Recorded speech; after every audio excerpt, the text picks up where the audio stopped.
တိုင်းလို့ကျွန်တော်တို့က hot နော် it's hot it's နောက်ကဒီ degree celsius ကဘယ်လောက်ရှိရလဲ22လား32လား30ပေါင်း30ပေါင်း 2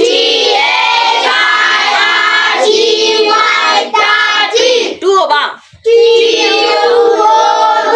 32ဆိုတော့ hot လား hotter လား hottest ဖြစ်မှာလား 32ကဘယ်လောက်ဖြစ်မှာထင်လဲ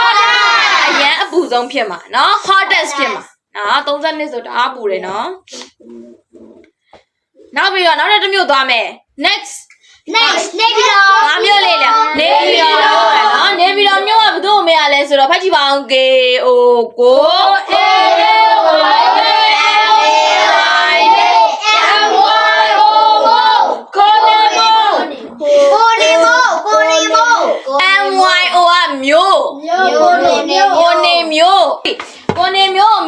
ရာသီဥတုရှင်တွေကဘာလဲ What's the weather like there ကဘာပြောရလဲသိလား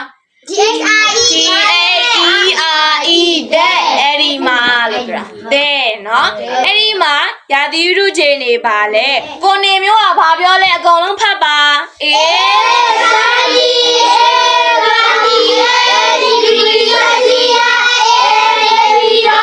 it is ဘာဖြစ်တယ်လဲဘယ်လိုရာသီဥတုပြပြပါအောင်ဆရာမ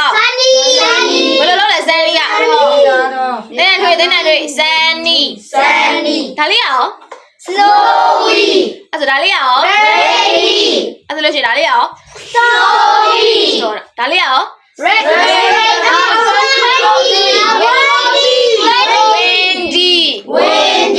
windy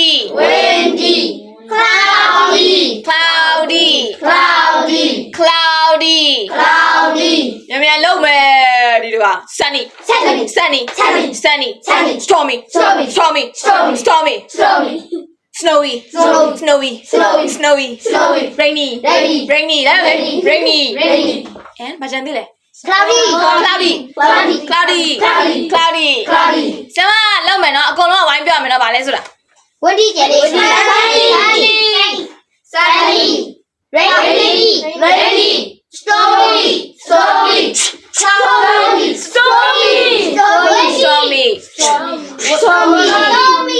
windy cloudy ဘာကြမ်းသေးလဲ ကုန်ပြီ sunny ကျန်သေးတယ် မွေရလား ကြည့်ရပြီနော်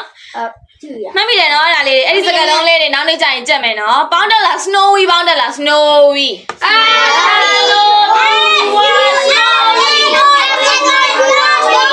နောက်နေ့မှတ်မယ်နော်အကုန်လုံးသိပြီနော်ဟုတ်ဒါပါလေ sunny stormy ဒါရော windy ဒါရော cloudy ဒါရော snowy ဒါရော ready ဒါရနော်